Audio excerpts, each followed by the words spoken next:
Bismil Abi Walibni Waruhil Kudus Al Ilahul Wahid. Demi nama Bapa, Putra dan Rohul Kudus ketiganya yang esa. Shalom sahabat yang dikasih oleh Tuhan. Berjumpa kembali dengan saya di channel ini. Terima kasih buat teman-teman yang selalu setia mendukung perkembangan channel ini dengan cara subscribe, like, komen, dan share. Tuhan memberkati kita.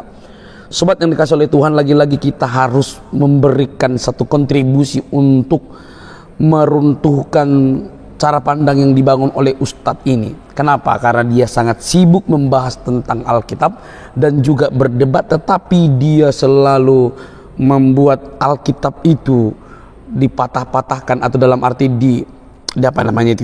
dicomot-comot seenaknya dia untuk membuat ajaran kekristenan itu kabur. Nah teman-teman, kali ini dalam debatnya katanya dia S2 tapi kok kayak tidak punya ilmu ya. Mari kita lihat teman-teman bagaimana dia digunduli oleh teman kita apologetik Kristen. Jangan kepanasan, mari kita mencerdaskan banyak orang, karena salah satu hak istimewa bagi orang Kristen adalah mempertanggungjawabkan setiap imannya kepada orang yang menyalahpahami tentang ajaran kekristenan. Ini dia videonya, jangan skip, simak lengkap, kiranya kita dicerdaskan.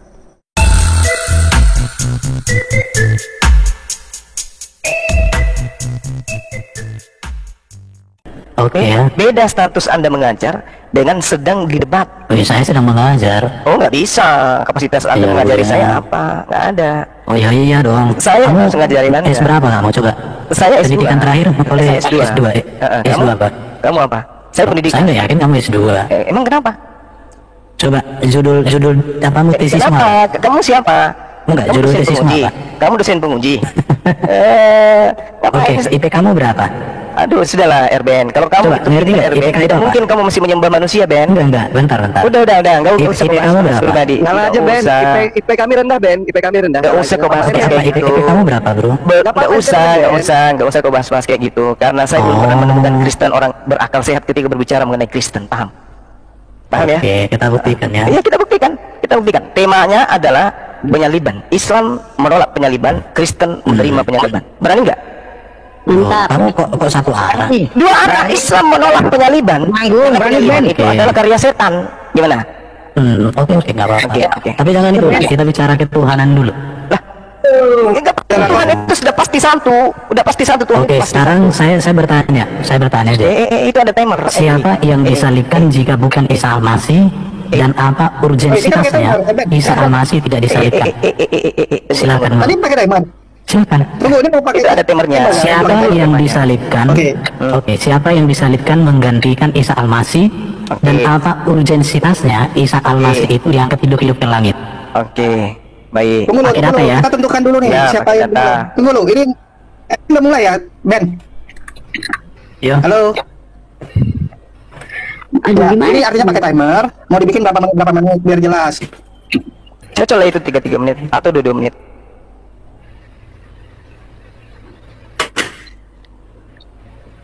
Dua menit aja, 2 menit. Iya, 2 menit juga boleh. Kalau 3 menit, sama 2 menit aja. Kalau 3 menit nanti bisa Kan nggak? Assalamualaikum. Gini aja. Assalamualaikum. Jadi saya bertanya, dia menjawab. Nanti dia bertanya, saya menjawab. Diatur aja waktunya, bertanya berapa menit, baru menjawab berapa menit, biar keren. Oke, kamu moderatornya. Oke. Oke teman-teman, hari ini kita akan menyaksikan perdiskusian dan kadang berujung ke perdebatan antara pihak Muslim yang diwakili oleh gurunda kita Bang Zuma, dan dari pihak Kristen diwakili oleh Erben, si manusia PowerPoint. Oke, lanjut. Menit ya untuk siapa dulu nih? Izin sedikit Bunda Rahma. Izin sedikit. Oke, Tolong teman-teman saya- di bawah. Tolong teman-teman di bawah bantu tap-tap ya, dibantu tap-tap layar ya. Saya bertanya, siapa yang disalibkan? Apa urgensitasnya Isa itu tidak disalibkan dan diangkat ke langit? Bang Erben, berapa Boleh menit ini? dijawab sama Bang Zuma dengan data. Jadi urgensitasnya Oke. 2 menit ya? 2 menit dan ya, Bang? mengapa harus diserupakan? Ada data ya. Oke. Dan mohon yang host berikan satu orang untuk menunjukkan datanya, supaya kita bicara data, bukan bicara bibir. Sekali tahu. Sekarang ini Kan ini kan guru udah ketemu sama guru, udah masa kelasnya anak kecil, gimana sih Bunda? berapa time? Oke, silakan Bro Zuma. Oke, saya jawab. Oke. Bismillahirrahmanirrahim. Al-Qur'anul Karim. Sekarang dulu hari ya. Waduh. Iya Nggak usah di absen dulu deh semua. udah dimoderatorin sama Bunda Rama, nggak apa-apa Bang Zul. Lanjut aja. Oke, silakan dikasih tunjuk datanya, nggak apa-apa. Kasih waktu banyak untuk tunjukkan Ya, data. nggak usah. Waduh, kok diskusinya seorang guru nggak pakai data, bro? Gimana sih? Al-Quranul Karim menjelaskan dalam surah An-Nisa ayat 157, wa qaulihim inna qatalnal masiha Isa bin Maryam Rasulullah wa ma qatalu wa ma salabu walakin syubbiha lahum. Jadi di sini diterangkan kemudian ketika orang-orang Yahudi pada saat itu mengaku telah membunuh Nabi Isa alaihissalam dan mereka sebagai Rasul Allah padahal mereka tidak beriman kepadanya, mereka mengatakan telah membunuhnya padahal mereka tidak membunuh. Nah, Anda bertanya, siapa yang diserupakan? Ya tanya kepada yang membunuh, bukan saya yang membunuhnya. Diserupakan bagi mereka, bukan diserupakan bagi Bang Suma. Anda diserupakan bagi Bang Suma, maka saya akan mengatakan ini orangnya. Tapi kan tidak diserupakan bagi saya. Diserupakan bagi orang yang hidup pada zaman itu, yaitu pelaku-pelaku penyaliban terhadap Nabi Isa alaihissalam. Kemudian datanya adalah Tuhan kemudian menggantikan Nabi Isa dengan orang yang diserupakan, menggantikan kedudukannya pada saat itu. Apa yang terjadi kemudian?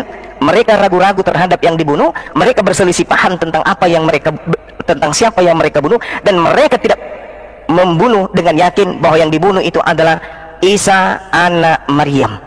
Itu satu. Lalu kenapa kemudian mengangkat rasulnya, menyelamatkan rasulnya? Karena Allah sudah mengatakan bahwasanya bahwa Allahu ilaihi wa kana Allahu azizan hakiman. Tetapi Allah telah mengangkat Isa ke hadirat Allah. Allah Maha Perkasa dan Maha Bijaksana. Kenapa dia mengangkatnya? Karena dia memiliki tugas di akhir zaman untuk datang meluruskan kembali ajarannya yang didongkokkan oleh orang-orang Roma dan Yunani, yaitu Kristen. Itu urgensinya. Maka ketika datang kedua kalinya, tak ada satupun ahli kitab yang tidak beriman kepadanya, sedangkan orang kafir dipendang ke neraka. Demikian. Sekarang saya yang bertanya pada saudara. Oke? Tolong kamu tunjukkan kalau Yesus yang disalib itu adalah anak Maria. Tunjukkan siapa yang lari di belakang Yesus putra Bapa yang ditangkap menggunakan kain lenan, melepaskan kain lenannya, lalu lari meloloskan diri. Siapa laki-laki di belakang Yesus Barabas yang ditangkap ini yang melepaskan kain lenan? Tolong kasih data, silakan. Oke. Kita praktik 2 menit. Tapi berapa menit? 2 menit Oke, Bang. terima kasih. Pertanyaan saya, apa urgensitasnya Nabi Isa itu digantikan, diangkat ke langit, dan siapa yang disalibkan itu? Rupanya Bro Juma tidak tahu dan Allah Subhanahu wa Ta'ala juga tidak tahu. Kasih saya di kolom besar. Apa yang disampaikan oleh Bro Juma, maka saya berpikir bahwa apa yang disampaikan ini harus kasih dong di kolom besar. Gimana sih? Oke. Di dalam Matius 27 ayat 11, di sini ada mahkamah agama. Dan sumber keraguan tentang kebangkitan dan penyaliban berasal dari dusta mahkamah agama yang menggunakan uang. Jadi orang-orang disogok untuk memelintir berita kematian Yesus. Berarti apa yang disampaikan Bro Juma berarti termakan hoax yang dibangun oleh dusta. Ta'ala pun menurut hemat saya dari penjelasan Jurma adalah korban hoax yang dibuat oleh dusta mahkamah agama. Jika Isa adalah Yesus, tetapi jika Isa bukan Yesus, maka tidak ada urusan. Kalau ditanya siapa yang melarikan diri, murid melarikan diri. Baik Yohanes pun pergi meninggalkan, baik Petrus, walau kemudian mereka melihat dari jauh. Itu bisa dibaca di dalam kitab Injil Matius, Markus, Lukas, dan Yohanes. 3-4 kitab Injil menceritakan kebenaran Yesus. Dan ingat, Matius itu adalah murid Yesus langsung. Markus juga murid Yesus langsung dari golongan 70. Lukas juga murid Yesus langsung dari golongan 70. Yohanes murid Yesus langsung dari golongan 12. 4 kitab Injil ini ditulis di abad pertama. Ditulis di abad pertama. Harus diingat itu ya, ditulis di abad pertama. Sedangkan Qur'annya Bro Juma yang menganggap Isa sama dengan Yesus itu ditulis di abad ke-7. Perbedaan sejarah pertama dengan abad ke-7 itu sesuatu hal yang sangat tidak mungkin. Apalagi Alkitab sejalan dengan catatan sejarah, sedangkan Quran tidak sejalan dengan catatan apapun. Di situ Bro Juma. Terima kasih. Gimana ini Oke, pilihannya? pertanyaan saya. Itu kan Sudah, tidak ada lagi pertanyaan. Kita saling menanggapi aja. Ini masalah Ya udah. Oke. Berapa menit, host? bertanya itu terserah guru Nggak ada lagi pertanyaan, biar mengerucut masalah ini. Udah 3 menit aja itu enak Bunda Rama. Nggak ada lagi pertanyaan. Ini masalah salib atau tidak salib. berkaitan dengan Al-Quran yang membantah penyaliban itu dengan ajaran Kristen yang mengatakan ada penyaliban terhadap orang suci, ya. Jadi Al-Quran mengatakan, sudah mulai? Iya, silakan Gurunda. 3 menit kan? 3 menit. Oh, 3? Iya, biar poinnya sampai. Baik.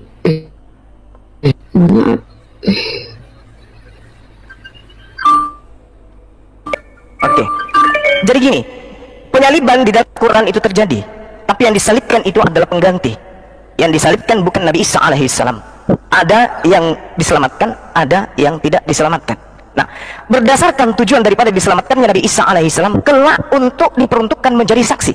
Wa isqalallahu ya Isa bin Maryam, a anta qulta linnas takhizuni? Apakah engkau mengajarkan kemudian kepada orang Kristen untuk menuhankan dirimu? Apa kata Nabi Isa? Tidak sama sekali. Makanya di dalam kitab saudara Yohanes 12:42 apa yang dikatakan? Barang siapa yang menolak aku, dia sudah ada hakimnya, yaitu firman yang aku katakan kepada mereka. Firman itulah yang akan kelak menjadi hakimnya di akhir zaman. Jadi siap-siap aja Anda akan dihakimi oleh Yesus. Anda akan diusir. Itulah gunanya dia diselamatkan, untuk datang menjadi saksi bahwa di tengah-tengah penolakan-penolakan mereka ada di antara kelompok orang yang menuhankan dirinya, padahal tujuannya datang adalah mengajak Bani Israel kembali kepada hukum Taurat. Nah, kemudian kenapa ini terjadi? Karena pada kalangan orang-orang tertentu, di kalangan orang-orang Yahudi, Allah mengatakan wa ma ya'tihim mir rasulin illa kanu bihi yastahzi'un. Setiap kali ada utusan rasul kepada mereka, mereka selalu memperolok-olok rasul tersebut. Semua.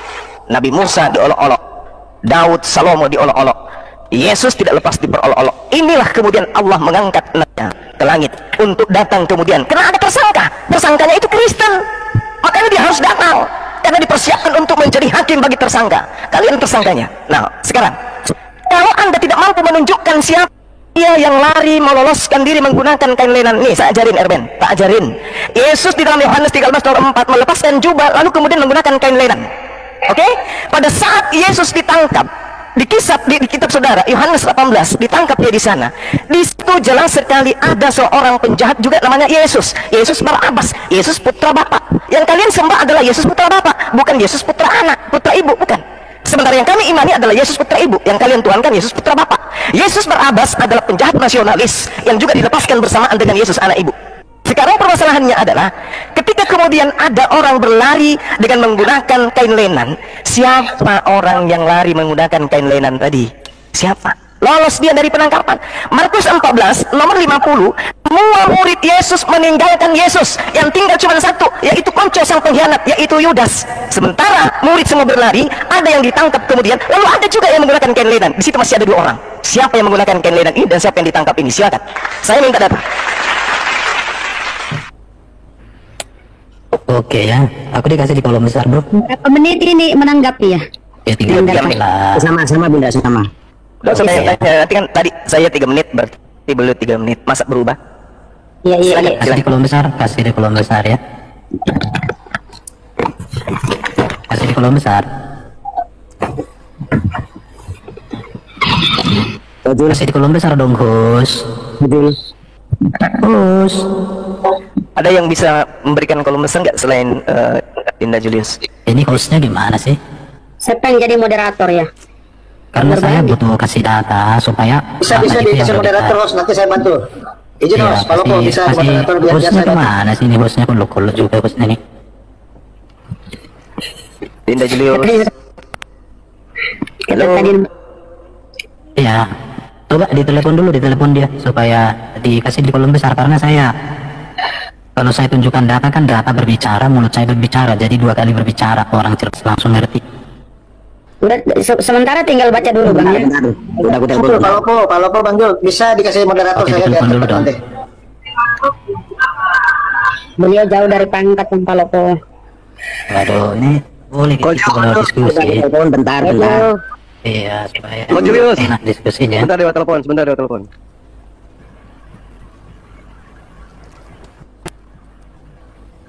Haleluya. Oke lanjut, silakan Bang Ruben. Bang Ruben, Bang Erben. Ini belum ada, saya mau di kolom besar dong. Udah ada. Ben, lu di kolom besar Ben. Belum. Jaringannya. Baru. Oke ya. Oke. Perhatikan ya. Ketika Yesus ditangkap, semua murid-murid itu melarikan diri. Itu ada di dalam Matius 20 ayat 56. Lalu semua murid-murid. Jadi artinya ada 12 murid Yesus di situ yang mengakui bahwa Yesus ditangkap. Kalau cuma berbicara kain lenan di dalam Matius 27:59, dan Yesus pun mengambil mayat itu dan mengapaninya dengan kain lenan yang putih bersih. Jadi Yesus pun dikasih kain lenan ketika sudah mati, mayat. Jadi yang harus kalian pertimbangkan adalah data Alkitab di abad pertama sepakat mengatakan Yesus mati karena dengan kematian Yesus menebus manusia dari kutuk dosa. Dengan kebangkitan Yesus mengalahkan maut. Dengan kemuliaan Yesus terangkat ke surga. Tetapi sayang, 700 tahun kemudian entah sejarah dari mana yang mendukung kenyataan itu, dikatakan bahwa yang diserupakan itu pun tidak tahu siapa. Di situ ya, bahkan Allah Subhanahu wa taala sekalipun tidak tahu siapa yang diserupakan. Padahal di dalam surat Hud 1 dikatakan Quran itu detail dan teliti ya. Di dalam surat Hud. Jadi di dalam surat Hud ini katakan Quran itu detail dan teliti. Saya tidak tahu juga kenapa Bro Juma mengatakan Quran jadi tidak detail. Padahal seharusnya surat Hud 1 ayat 1 itu Bro Juma harus bisa menjelaskan ini. Ini dikatakan harusnya Quran bisa mengkonfirmasi siapa yang disalibkan, urgensitasnya itu tidak disalibkan apa begitu ya. Kenapa harus digantikan dengan orang lain? Apa kesalahan orang lain itu? Tega sekali Allah Subhanahu wa taala itu menggantikan Isa dengan sosok lain yang tidak tahu, tapi tidak ada juga nilainya, tidak maknanya. Apakah Allah itu bekerja tanpa makna, bekerja tanpa nilai, bekerja tanpa tujuan? Sementara di dalam kitab Injil ada yang namanya dusta mahkamah agama. Inilah sumber dari morat-maritnya berita. Lihat ini, orang membayar orang-orang untuk memberitakan kebenaran tentang Yesus itu secara salah. Waduh, betapa berbahayanya kalau sampai Allah tidak bisa menjelaskan, padahal dia klaim kitabnya jelas.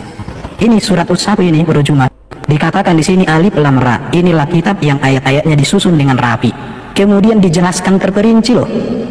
Di mana terperincinya Quran kok tidak bisa menjelaskan siapa yang disalib dan siapa, apa urgensitasnya penyaliban itu tidak terjadi. Ini yang harus dipahami oleh teman-teman. Jangan seperti Bro Juma hanya memakai kata kain lenan. 12 murid di situ itu semua lari. Oke, saya tanggapi. Baik. Jadi berbicara mengenai Al-Qur'anul Karim tentang surah Hud, itu tidak sedang menjelaskan rincinya satu keadaan, rincinya suatu proses kejadian, tidak. Ini berbicara mengenai hukum-hukum. Al-Quran itu terperinci berkaitan dengan hukum, tidak berkaitan dengan penyaliban. Al-Quran sudah merincikan dengan sangat jelas bahwa mereka berselisih paham tentang orang yang mereka kira dibunuh, dan sebenarnya mereka tidak membunuhnya. Rincinya adalah mereka berselisih paham. Kisah para Rasul 29 nomor 15, 25 nomor 19. Paulus berselisih paham dengan orang-orang Yahudi. Paulus mengatakan masih hidup. Orang Yahudi mengatakan sudah mati. Paulus mengatakan masih hidup. Berselisih paham. Oke? Berselisih paham.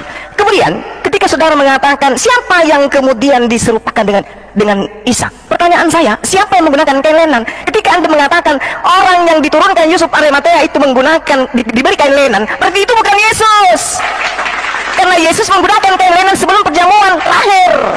Kisah Yohanes 13 nomor 4, Yesus melepaskan jubah lalu menggunakan kain lenan. Kalau dia mati dalam keadaan menggunakan kain lenan, berarti dia tidak perlu diberi lagi mayatnya kain lenan, karena dia sudah menggunakan kain lenan. Sedangkan di dalam kitab saudara Markus 14 nomor 50, 51, 52, ada seorang pemuda menggunakan kain lenan yang lari meloloskan diri. Siapa dia? Ayo, ada datamu. Saudara punya data, tunjukkan bahwa si fulan menggunakan kain lenan pada saat sebelum penyaliban. Siapa? Anda tidak akan pernah bisa menjawab itu. Oke? Kemudian ketika saudara mengatakan di situ ada 12 murid yang lari, siapa bilang 12 murid yang lari? Siapa bilang? Untuk apa Yudas lari? Untuk apa? Sedangkan yang menjadi pengkhianat saat itu adalah Yudas. Yudas menjadi konco Romawi. Ngapain dia lari? Hah? Ngapain dia lari? Ada aja. Yudas kemudian ikut terlibat di sana. Ada dua. Satu menggunakan kain lenan, yang satunya entah siapa. Apakah Yudas? Apakah Yesus Barabas? Yang menggunakan kain lenan ini menurut saya Yesus. Kalau Anda mengatakan bukan Yesus, tunjukkan satu orang yang menggunakan kain lenan selain Yesus. Ada enggak? Ada enggak? Enggak akan pernah Anda bisa tunjukkan itu. Pada saat penangkapan murid 11 melarikan diri, Yudas di mana? Jawab saya. Yudas masih bersama dengan tentara Romawi, coy. Kemudian Yesus Barabas kemana? Kemana Yesus Barabas? Ini juga perlu Anda perhatikan. Jadi Tuhan tidak akan mungkin membiarkan orang yang menjadi Mesiasnya, menjadi orang yang diurapinya, dicelakai. Sedangkan Tuhan akan membiarkan orang fasik, pengkhianat untuk menggantikan dirinya. Amsal 21 nomor 18. Orang yang benar, pengkhianat menjadi tebusan bagi orang yang jujur. Telan itu baik-baik. Silakan. Saya masih tunggu data.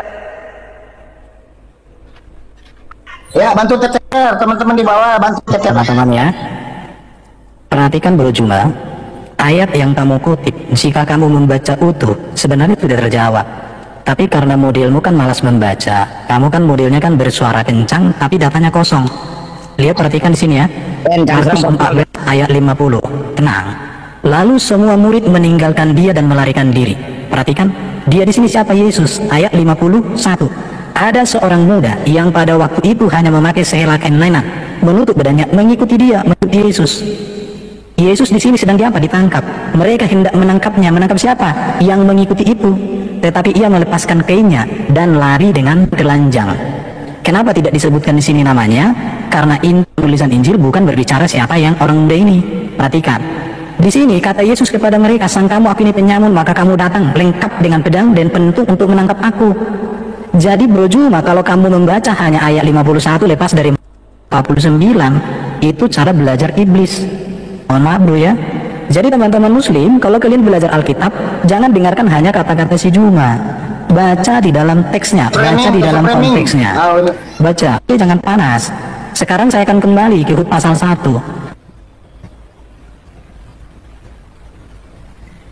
Ben, malah kemelit Ben. Bunda, stop dulu. Timernya stop dulu. Itu di mute tuh. Stop dulu Bunda. Stop Ben. Tuh. Ben, monitor Ben. Kalian jangan ini nih. Kok kayak gini sih kalian? Kayak gini apa sih orang kok? Gimana sih kalian ini? Ini orang malah. Ini, silakan Juma. Saya hanya menyambar kata-katamu tentang Hud 1. Coba sebutkan dulu tentang hukum perkawinan di dalam Quran. Kalau memang Quran ini kitab yang detail dan teliti berbicara tentang hukum, kisah dan akhlak sesuai tafsir, monggo. Lari. Loh, itu bukan lari, saya menyambar perkataan Juma. Karena yang saya tahu, hukum perkawinan di dalam Islam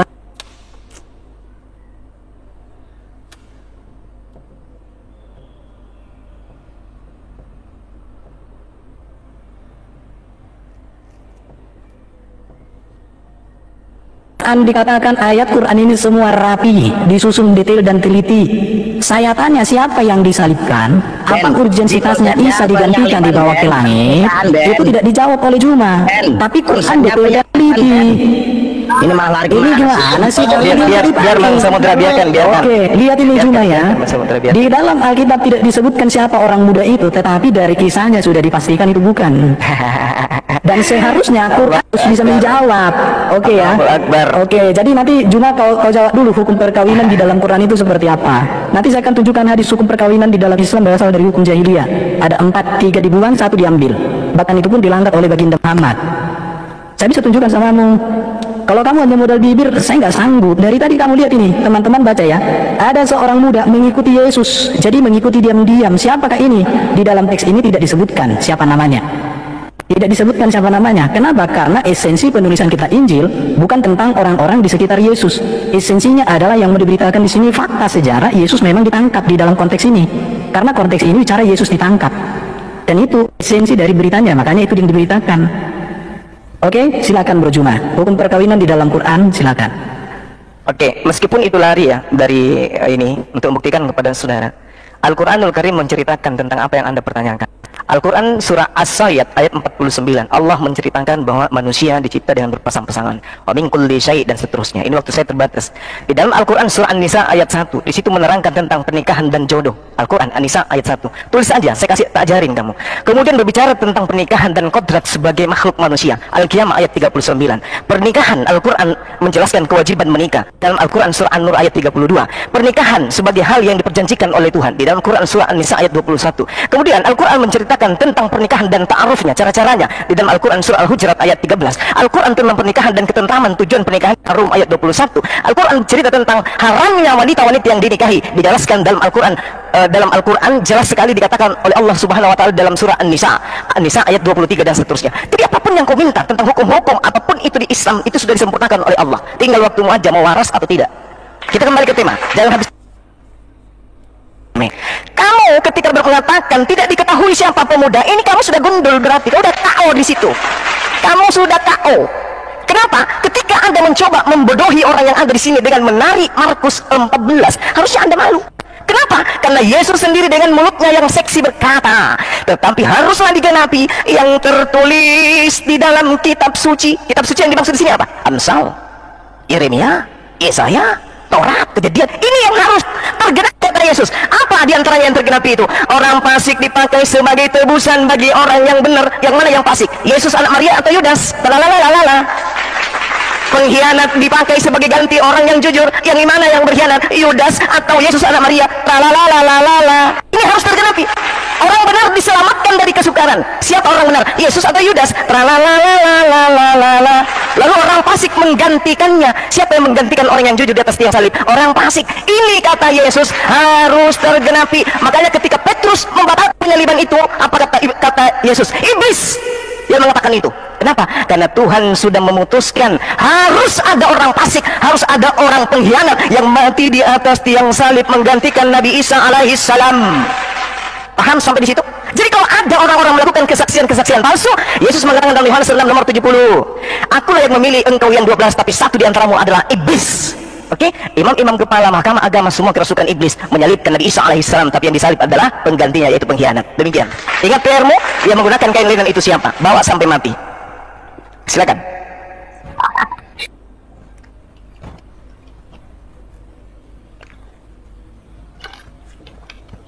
Gini. Buka mute-nya. Oke, lanjut. Kalian jangan gitu loh. Ini udah laku kan diam. Kita dari tadi benerin lu, Ben. Jangan framing Lihat dong. ya. Jangan gitu. Oke, lanjut. Lihat. Di dalam satu tafsiran dikatakan ada seorang muda, perhatikan ya. Tradisi gereja mengatakan ini adalah Yohanes Markus, si penyusun Injil. Dia adalah seorang pendamping misionaris awal, yaitu pamannya Barnabas. Ada namanya ya. Ini dia. Dari mana? Silakan.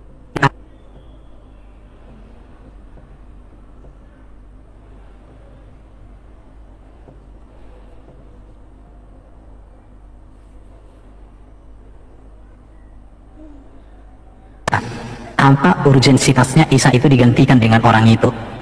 Mengapa Isa diangkat ke langit dan ditipu oleh Allah dengan orang lain? Dan itu pun dikonfirmasi 700 tahun kemudian juga. Bro Jum, tugas tuh sudah selesai. Ada tafsir, itu Yohanes Markus. Oke? Dan di dalam Markus 14 itu justru menegaskan bahwa Yesus itu memang benar-benar disalib. Karena lewat penyalibanlah Yesus menebus manusia dari kutuk dosa. Oke? Dan melalui kematianlah Yesus berhadapan dengan maut. Makanya seorang juru selamat haruslah seorang yang suci, tak berdosa, supaya melalui kematiannya itu sanggup untuk menebus manusia. Dan seorang juru selamat harus seorang yang mati berhadapan dengan maut dan harus mengalahkan maut. Maka bagi kami Nabi Muhammad gak ada apa-apa. Kenapa? Karena dia tidak pernah bangkit. Bahkan sampai hari ini pun orang muslim mendoakan dia. Tetapi orang muslim mendoakan Nabi Muhammad juga itu atas permintaan Nabi Muhammad atau Nabi siapa? Sedangkan Nabi Muhammad ketika berdoa untuk mamanya yang sudah meninggal boleh oleh Allah Subhanahu wa taala. Padahal jelas dikatakan orang tua Nabi itu ada di neraka. Tetapi tidak boleh dia mendoakan orang tuanya. Tapi dia sendiri minta didoakan oleh para pengikutnya. Tapi dia tidak dibolehkan oleh Allah mendoakan oleh orang tuanya. Oke lah. Jadi teman-teman, pertanyaan si juga sudah terjawab dengan bagus sesuai dengan data dari aplikasi tafsir yang sudah dibuat oleh orang Kristen. Sekarang juga buktikan siapa yang digantikan. Namanya siapa? Urgensitasnya orang itu digantikan. Apa kesalahan orang itu? Apa kesalahan Isa sehingga mau disalibkan oleh orang-orang? Apa kebenaran Isa sehingga dia diangkat ke langit? Belum lagi masih tanya, ngapain Isa di langit hidup, pakai oksigen apa enggak gitu ya? Kenapa bukan Nabi Muhammad yang diangkat ke langit ketika hendak makan makanan yang enggak ada gizinya itu? Nah itu silakan Bro Juma. Datamu mana? Dari tadi kamu enggak ada data, Bro. Oke, teman-teman, kita lihat ya betapa minimnya keilmuan seorang bernama Erben. Anda membawa tafsir Yohanes Markus, berarti ini adalah penulis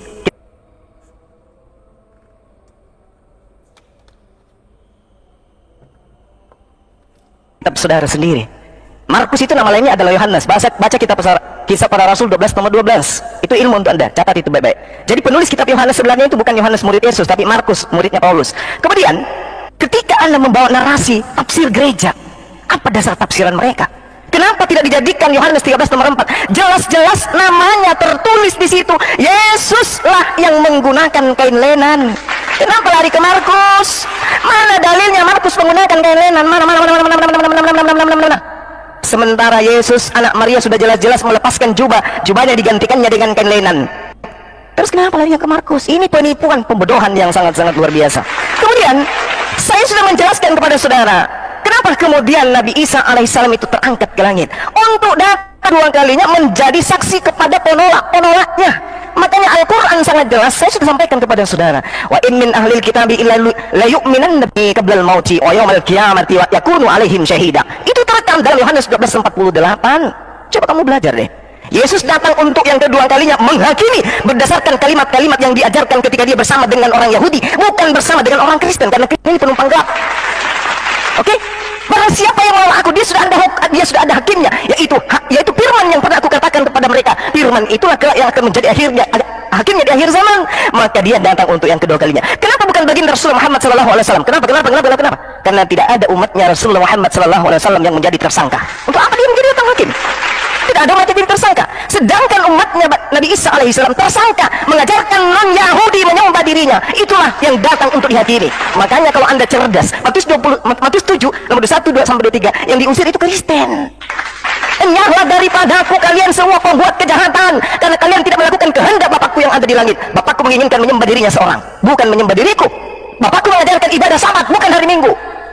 Bapakku mengajarkan hukum Taurat, bukan surah Paulus. Ya, tidak semua orang yang menyeru aku kurios Tuhan Lot akan masuk ke dalam surga, melainkan orang-orang Yahudi yang menyembah kepada Bapa. Orang Kristen ini apa? Penumpang gelap. Lalu kemudian ketika anda bertanya, siapa yang diserupakan? Ya, siapa yang menggunakan kain lenan? Markus, mana buktinya Markus menggunakan kain lenan? Tunjukkan dalilnya. Nggak ada kan? Nggak ada. Nah, kamu masuk di sini, gali kuburmu sendiri, Arben. Silakan.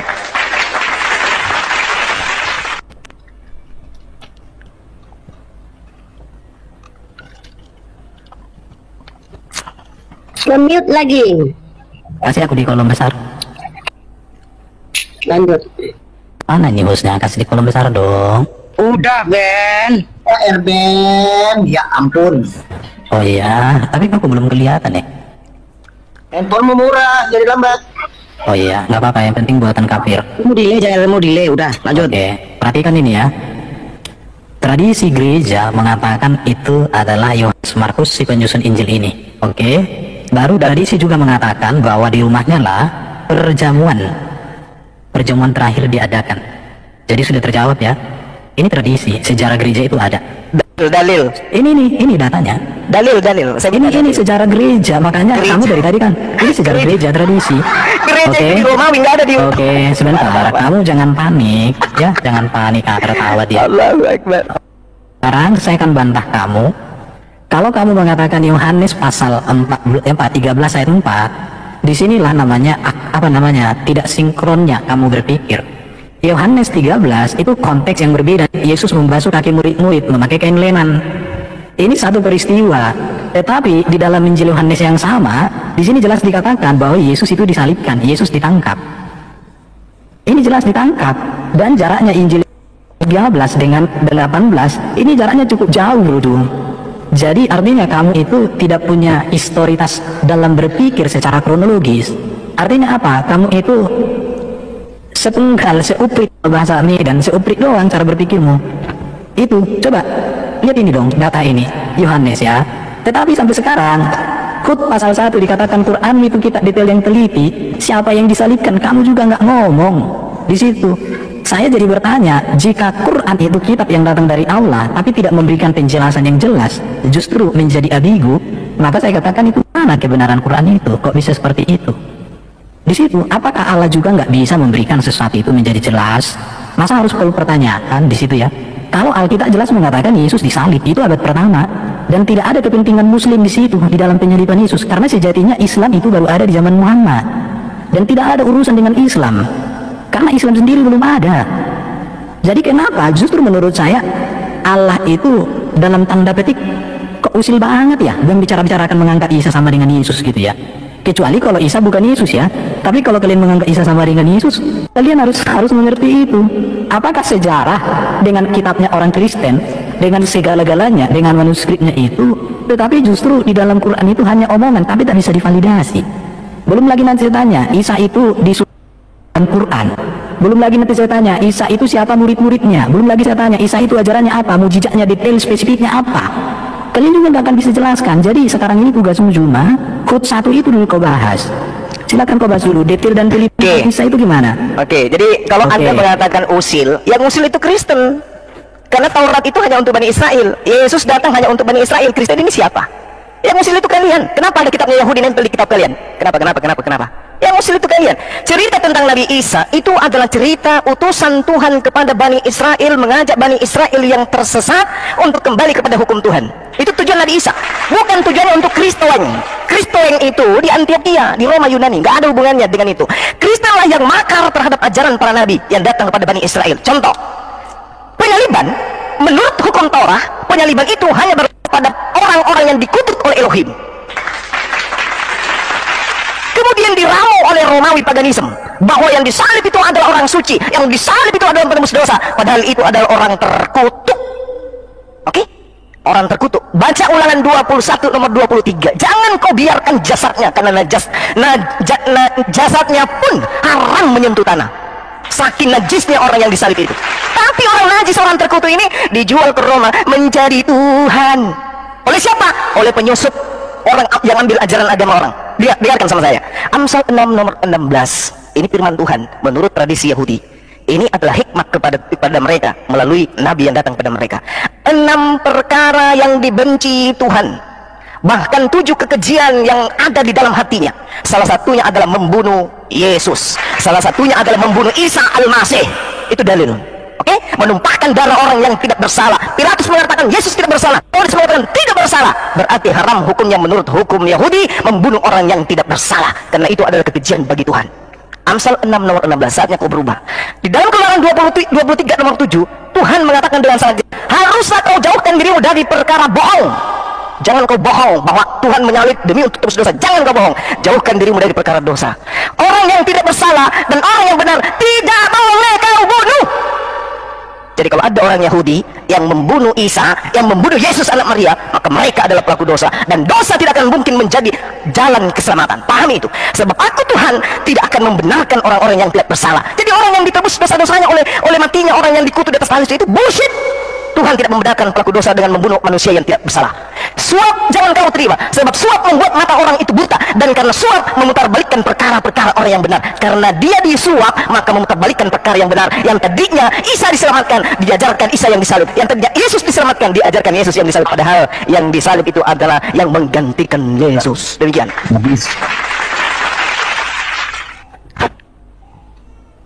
Ingat PR-mu?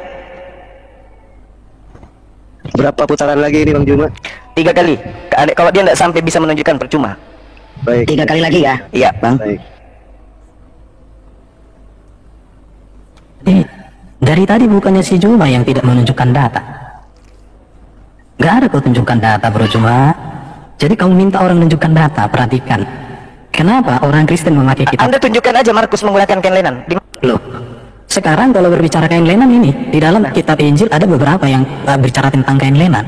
Jadi historisme itu, dengarkan ya, Yohanes, yang saya tanya Markus, Anda kan loh, nggak bisa kayak gitu cara belajar kita. Dari mana dasar pijakan yang mentafsirkan itu sementara Markus pijakan menggunakan kain lenan? Dari mana?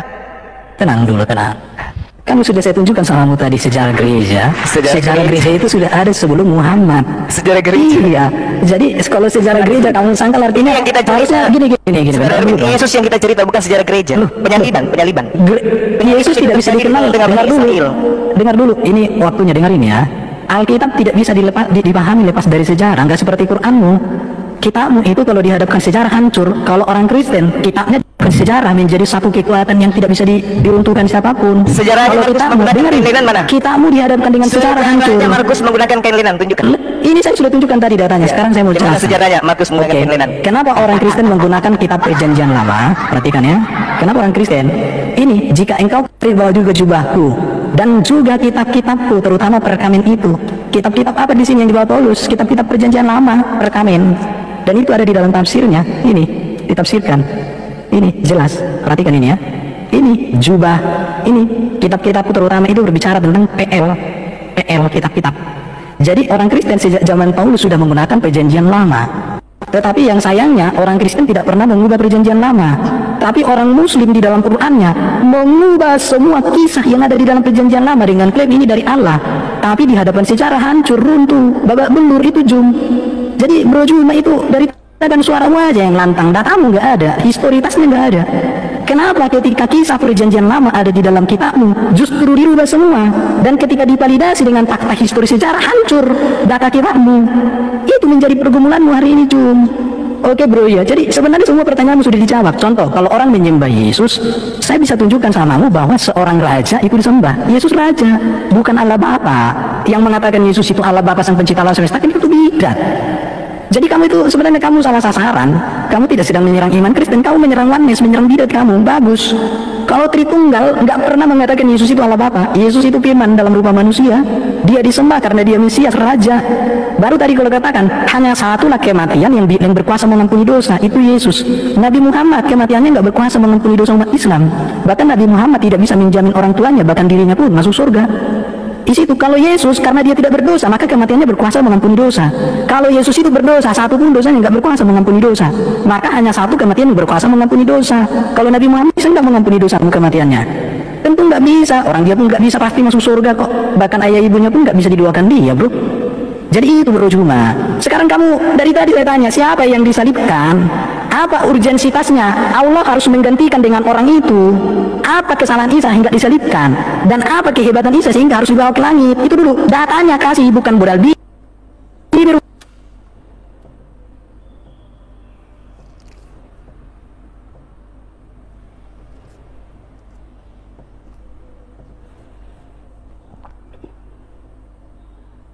Bahwa kitab-kitab tafsiran tentang Paulus. Paulus ini siapa menurut Yesus? Paulus ini adalah orang Farisi. Yang Yesus katakan dalam Matius 23, celakalah engkau wahai orang Farisi, engkau menyeberangi lautan, menjelajahi daratan, ya, mentobatkan orang masuk ke agamamu menjadi orang neraka dan 2 kali lebih jahat daripada engkau sendiri. Dan ternyata 1 Korintus 11 nomor 1, jadilah teladanku sebab aku juga ini adalah Kristus. Jadi Kristen itu adalah pengikut Paulus Kristus. Itu yang perlu Anda pahami. Makanya ajaran Yahudi dan ajaran Kristen itu laksana langit dan bumi. Kalau Anda membawa Islam, Al-Quranul Karim itu adalah pewahyuan, tidak didasarkan atas pencarian seperti Lukas, Markus dan seterusnya. Tidak dilakukan. Al-Quran itu tidak melakukan penelitian, datangnya dari Allah. Kalau Anda mengatakan itu salah, karena yang Anda gunakan mengukurnya adalah kitab Anda yang salah. Data salah Anda pakai untuk mengukur Al-Quran, dia salah. Oke? Siapa yang berfirman kepada Lukas? Siapa yang berfirman kepada Markus? Siapa? Yesus? Nggak ada. Tuhan? Nggak ada. Karangan semua. 14 kitabnya Paulus semua karangan. Markus juga karangan. Lukas juga karangan. Penulis Yohanes juga karangan. Penulis Matius juga karangan semua. Tidak ada yang berasal dari lisannya Yesus langsung, ada. Oke? Pahami itu.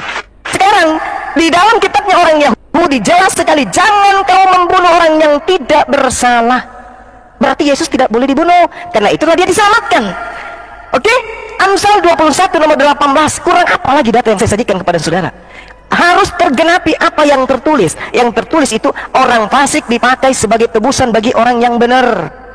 Siapa orang fasiknya? Siapa orang benarnya? Harus ditakar di situ. Antara Yesus dan Yudas, siapa orang fasik? Antara Yesus dan Barabas, siapa orang fasik? Pengkhianat sebagai ganti tebusan bagi orang yang jujur. Siapa orang yang jujur? Siapa pengkhianat? Yudas pengkhianat. Yang jujur siapa? Itulah yang diselamatkan. Ini data, Erben. Ini data, bro. Ini data. Jangan kau cari di Al-Quran. Al-Quran surah Hud mengatakan terperinci. Yang terperinci itu hukum. Saya sudah buktikan samamu tentang nikah terperinci. Kalau saya tanya kepadamu, Bibelmu syarat-syarat nikah mana? Usia dini usia standar nikah di kitabmu mana? Syarat sah nikahnya apa? Tidak ada. Inilah Al-Quran datang luruskan, mengajarkan semua hukum, bukan menceritakan apa yang pernah terjadi. Al-Quran tidak menceritakan sedetail itu karena tidak ada hubungannya dengan hukum-hukum yang dibutuhkan oleh manusia. Misalnya Al-Quran mengatakan digantikan oleh Yudas, terus apa fungsinya? Apa korelasinya? Apa? Oh Yudas yang sudah kan, tidak ada masalah kan? Sudah. Makanya digunakan akal, diserupakan bagi mereka sehingga berselisih. Kisah para Rasul 25 nomor 19. Paulus bingung dan orang-orang Yahudi bingung, siapa sebenarnya yang mati ini? Bisa. Allahu Akbar. Insyaallah. Ben, silakan Ben, buka mute. Satu kali lagi ya, Bang Juma ya. Iya, Ben, lanjut.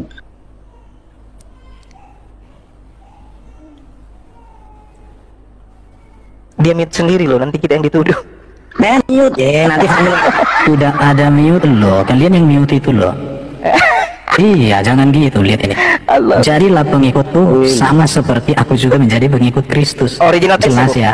Original text yang tunjukkan. Originalnya. Iya. Dari tadi datamu nggak ada ini. Nih, Tunjukkan original. ini ya. Ah. Ini nih. Apa Ya, tuh? Apa? peniruku jadilah seperti aku peniru Kristus. Mana ada peniru? Apa bahasa Loh, Indonesia peniru? lihat ini ada di sini kata peniru. Ini Nggak ada. peniru. Original textnya apa? Peniru. Loh, lihat dong bentuk katanya apa di situ. Original text yang Noun peniru. maskulin singular genetik. Genetik itu kata milik. Nipu-nipu, jangan Loh, nipu. ini kamu nggak ngerti teks tsunami. Ini genetik. Noun maskulin singular genetik. Genetik itu tahu apa? Juma kamu itu mohon maaf bro, Juma. Saya tanya Kamu ngerti nggak genetik? Kata milik. Bahasa Yunaninya itu meniru itu apa? Loh, saya kan sudah tunjukkan bentuk genetik. Ngerti nggak genetik?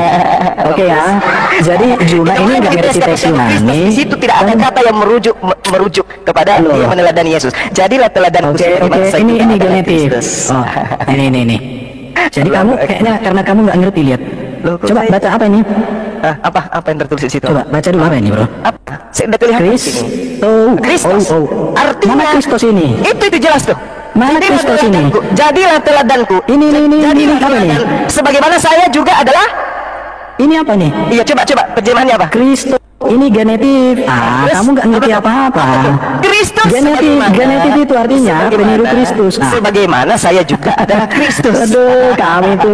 Allah. Sebagaimana juga aku adalah Kristus. Kamu nggak ngerti bahasa Yunani, bro. Itu bentuk genetik ya. Tidak ada cerita original. Oke, ya, jadi saya berterima kasih sama Bro Juma. Itu penambahan. Dipotong ya.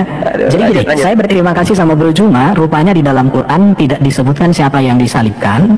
Apa urgensitasnya digantikan dengan orang lain tidak bisa dijawab di dalam Quran. Tapi dia justru mengutip dari Alkitab. Artinya apa?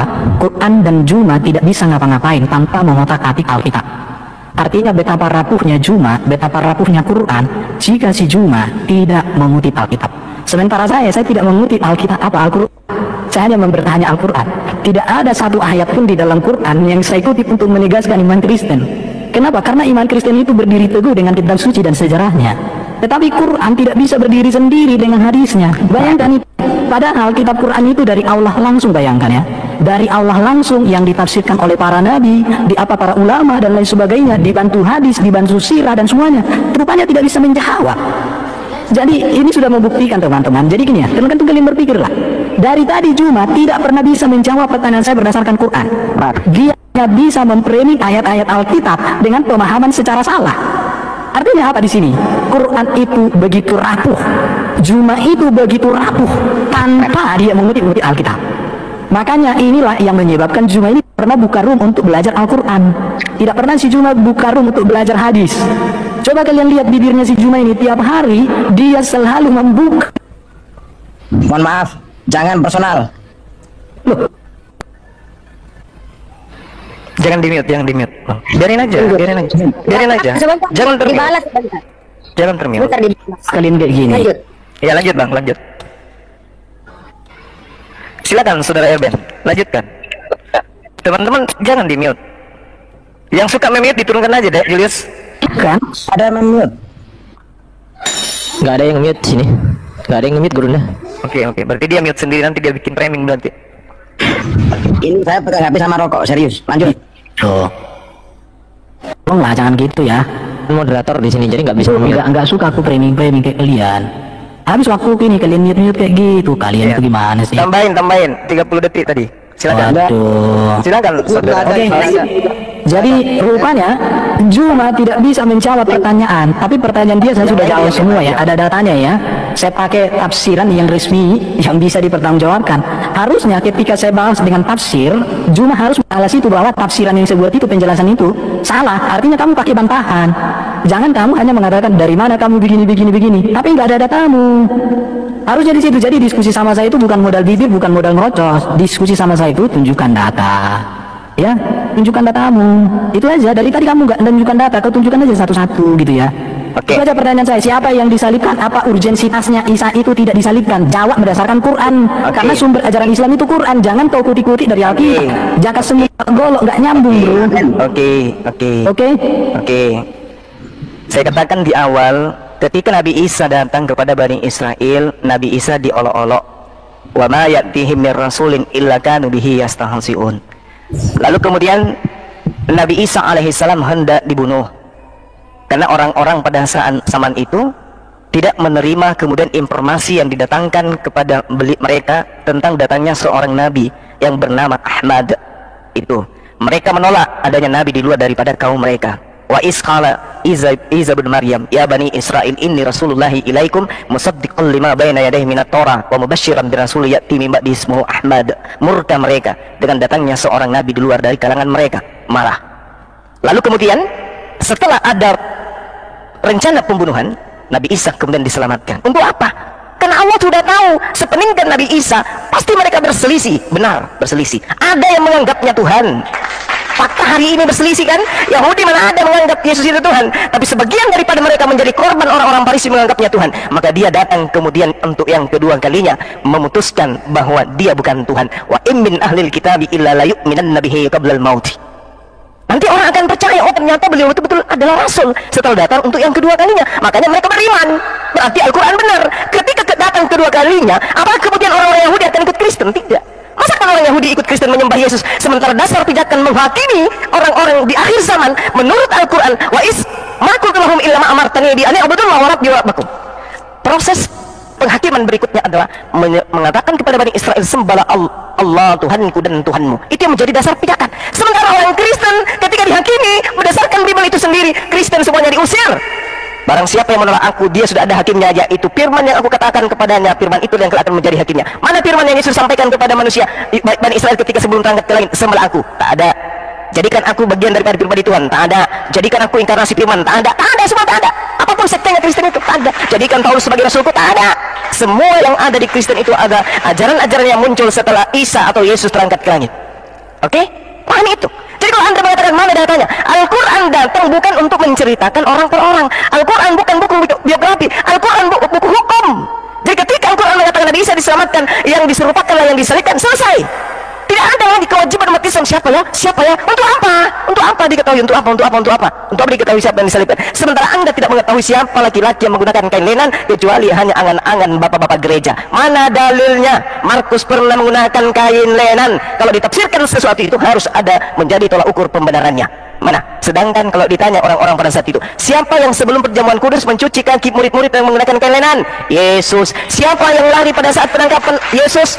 Yang katanya Yesus, padahal orang Romawi tidak kenal siapa itu Yesus.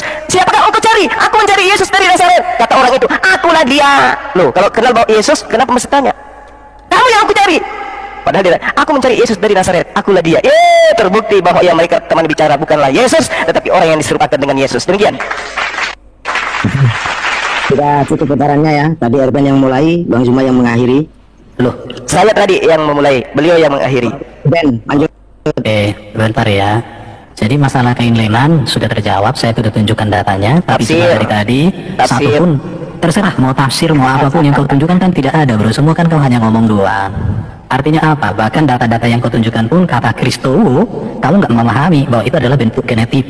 Ya tapi maklum, mungkin karena pendidikan berbeda kita ya bro ya, saya maklumi aja. Yang mau saya tegaskan sama kamu bro, bahwa tadi kamu akan protes Paulus ya. Di Yasin 14, dalam tafsir Ibnu Katsir, Paulus itu disebut sebagai murid Nabi Isa. Bahkan di dalam Al-Buruj dikatakan orang-orang yang percaya Yesus sebagai juru selamat atau percaya kepada Yesus itu disebut sebagai orang beriman yang beribadah pada hari Minggu. Siapa yang beribadah pada hari Minggu? Itu disebut di dalam Al-Buruj sebagai orang beriman. Jadi kalau si Juma dan dari tadi kan menyerang Wanis sebenarnya. Karena Wanis menganggap Tuhan sama dengan Allah. Kalau orang Tritunggal, Tuhan itu gelar kepenguasaan untuk Yesus teman-teman ya. Karena kata Tuhan dalam Tsunami kan Kyrios ya. Dalam bahasa, ibaratnya bahasa Indonesia itu Tuhan, bisa Melayu, bahasa Indonesia Tuhan itu pun penguasa, bahasa Jawa Gusti. Jadi Yesuslah penguasa di bumi di surga. Dan kalau disamakan dengan Isa sebenarnya memiliki kemiripan ya dalam hal itu, karena dikatakan Isa terkemuka di dunia dan di akhirat. Tetapi pertanyaannya kenapa bukan Nabi Muhammad ya terkemuka dunia akhirat? Kalau Nabi Muhammad itu penyempurna begitu ya. Kenapa bukan Nabi Muhammad aja yang diselamatkan dari makanan yang diberikan oleh seorang wanita? Tetapi justru Isa. Berarti Isa ini seorang yang luar biasa ini, Isa ini. Harusnya Nabi Muhammad sebagai Nabi termulia harusnya diselamatkan dari makanan itu. Bala penting Nabi Muhammad harus dibangkitkan juga seperti Nabi Isa diangkat ke langit. Tetapi kenapa Nabi Muhammad tidak dibangkitkan ya teman-teman? Ini menjadi perlu untuk teman-teman muslim ya. Kenapa Isa yang diangkat ke langit bukan Nabi Muhammad? Mungkinkah orang yang mati sampai sekarang masih di alam kubur menyempurnakan ajaran dari orang yang diangkat hidup-hidup ke langit? Mungkinkah Nabi Isa yang sempurna, yang tak berdosa, ajarannya disempurnakan oleh Nabi Muhammad? Ada 2 ayat Quran dikatakan mohon ampun atas dosanya. Bahkan kalau ibaratnya saya setuju dengan datanya kiamat tentang Nabi Muhammad, agak ngeri-ngeri sedap ya. Teman-teman silakan nonton videonya kiamat itu, ngeri-ngeri sedap. Tapi saya masih bertanya-tanya lah teman-teman ya. Semoga lah kalian memikirkan, kalau saya memilih ikut Yesus yang di surga, yang berkuasa di bumi di surga, yang mati bukan karena dosa, tetapi untuk menanggung dosa manusia. Saya tidak mau mengikuti Nabi yang mati menjadi fosil atau menjadi minyak bumi. Saya ikut Yesus. Paulus itu memberitakan tentang Yesus dan tidak pernah mengajarkan yang salah tentang Yesus. Contoh, ajaran Yesus tentang surga dengan ajaran Paulus tentang surga sama. Tidak ada kawin-mawin, tidak ada mantap-mantap. Oke, terima kasih. Ya. Teman-teman, udah selesai ya, udah selesai. Silakan teman-teman yang menilai gitu ya. Silakan teman-teman menilai mana kebenaran dan mana pembenaran gitu ya. Saya rasa sekali dengan Besok-besok saya hanya pertanyaan saya satu sama kamu bro. Besok-besok coba kau buka dulu kelas belajar Al-Quran sama hadis. Saya menjadi muridmu. jadi Coba dulu bro. Aku menunggu itu. teman-teman sekalian, jadi kita Iya, aku minta itu sama Bro Juma mulai besok mungkin coba buka ruang belajar Quran sama hadis ya bro ya. Jelaskan ya teman-teman. Oke, terima kasih ya semua ya. Thank you, sampai jumpa lagi ya. Berdasarkan Al-Quran dan seterusnya. Kenapa tidak membahas? Oke teman-teman yang dikasih oleh Tuhan, kita sudah mendengar debat yang agak pemanas teman, memanas sedikit ya. Antara ya ini sudah sering sekali terjadi ya, debat lawan satu ini. Karena mereka sudah sering saya ikuti dan memang sangat menarik.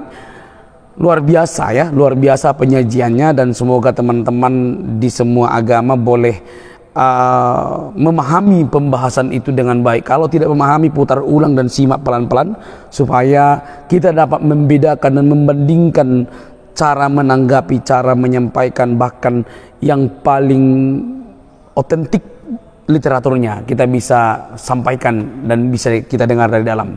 Nah teman-teman, sekali lagi tugas kita adalah memberikan pertanggungjawaban terhadap orang-orang yang menyalahpahami tentang ajaran kekristenan, termasuk tuduhan-tuduhan terhadap iman kekristenan, termasuk apa yang diframing oleh setiap ustadz dan para polemikus yang hidupnya, yang perkataannya selalu mengarah kepada Alkitab untuk mereka bahas setiap hari, setiap saat. Tidak ada habis-habisnya. Maka cocok apa yang dikatakan oleh apologi Kristen tersebut.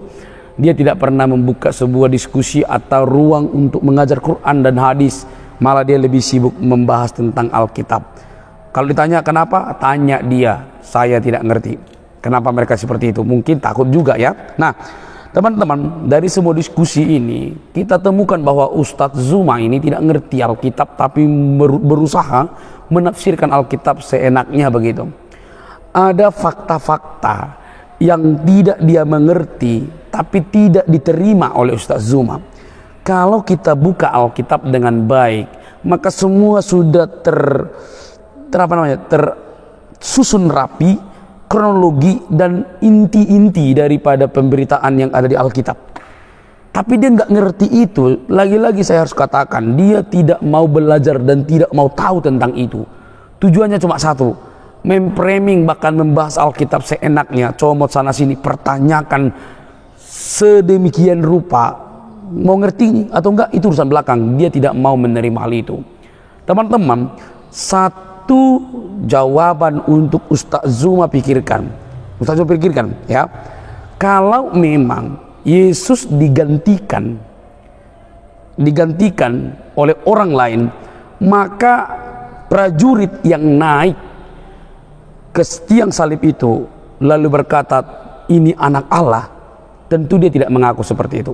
Tentu dia itu bukan orang Yahudi, bukan juga pengikut Yesus, tetapi prajurit Romawi yang berkata ini anak Allah. Benar, ini anak Allah. Ketika dia naik ke tiang salib, melihat apa namanya itu, mau mencucukkan anggur asam bagi dia. Itu. Yang kedua, kalau memang Yesus digantikan, waktu Yusuf dari Arimatea dan Nikodemus, salah satu pemimpin agama Israel, ketika Yesus mati di kayu salib, maka yang menurunkan jenazah itu adalah Yusuf dari Arimatea, dibantu oleh Nikodemus. Mereka datang, pemimpin agama, dan Yusuf Arimatea ini orang terkemuka dan lumayan kaya. Kalau memang itu bukan Yesus, kalau memang itu bukan Yesus, gak mungkin mereka melakukan itu. Gak mungkin Nikodemus yang notabene pemimpin agama Yahudi pada zaman itu rela-rela datang menjumpai mayat Yesus untuk menurunkan dari salib untuk dimakamkan, lalu meminyakinya. Bagaimana mungkin itu mereka lakukan? Itu detail dalam Injil dan kamu tidak ngerti itu. Kalau memang bukan Yesus yang disalibkan atau yang seperti katamu diserupakan, tidak mungkin para pemuka agama Yahudi menyogok penjaga kubur Yesus lalu memberikan berita hoax. Tidak mungkin. Untuk apa capek-capek melakukan itu kalau memang bukan Yesus? Logisnya gitu. Tapi Juma tidak ngerti sampai saat ini, teman-teman. Dia tidak ngerti dan dia tidak mau tahu itu. Dia hanya mau mendapatkan pujian dari orang-orang buta yang mengikuti dia, teman-teman. Sorry kita katakan demikian, karena itulah yang cocok. Alkitab sudah mencatat itu sedemikian detail, tapi masih jadi pelintir ke sana kemari. Itu artinya saya katakan tidak ada gunanya sebenarnya mengikuti Ustaz Zuma ini. Tidak ada gunanya mengikuti setiap perkataan-perkataannya. Semua itu liar kemana-mana. Jadi sebenarnya dari dua fakta ini pun Juma sudah kalah. Kalau yang dibilang yang dikabur itu, ya itu salah satu dari murid. Udah ada fakta-fakta itu, gitu. Jadi tidak bisa kamu katakan ya, orang dilari dari taman itu, ya kan? Yesus sudah ditangkap. Yudas Iskariot sudah bersama dengan para Yahudi. Lalu siapa maksudmu? Ya masih Yesus gitu. Bisa Yesus seperti itu gitu ya. Makanya yang dilakukan oleh Ustaz Juma adalah memframing, bahkan mencomot seenak jidatnya sendiri, lalu mempertontonkan kebodohannya, lalu banyak orang yang memuja-muji dia karena dia membahas Alkitab. Ketika dibantah dia ngerti nggak? Nggak ngerti karena dia tidak mau cari tahu, mau tahu jawabannya sebenarnya, itu aja. Oke? Tapi puji Tuhan kita terus meluruskan, puji Tuhan kita terus mengarahkan, puji Tuhan kita terus memberikan pertanggungjawaban kepada mereka supaya tidak keliru terhadap ajaran kekristenan. Oke teman-teman, sampai di sini video saya. Jangan lupa untuk mendukung dengan cara subscribe, like, komen, dan share. Sampai ketemu di video selanjutnya. Bye-bye.